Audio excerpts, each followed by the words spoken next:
निरंतर एक जगह पर बरसना ठीक नहीं है। बादल का निरंतर एक जगह पर बरसा देना ठीक नहीं होती। कभी कहीं जहाँ धूप की जरूरत होती है वहाँ उस महीने में बारिश होती है। उसी प्रकार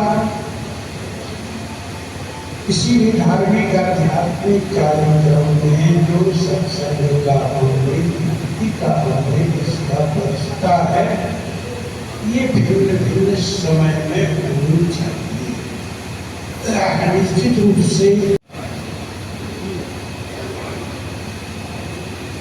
वस्तुतः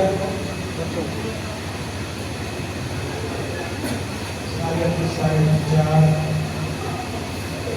जो आते हैं इमामुद्दीन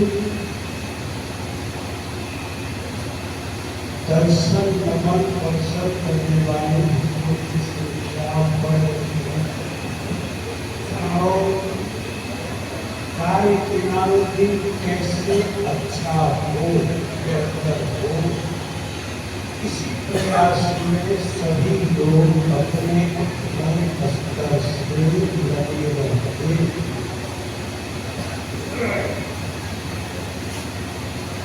और बात है कि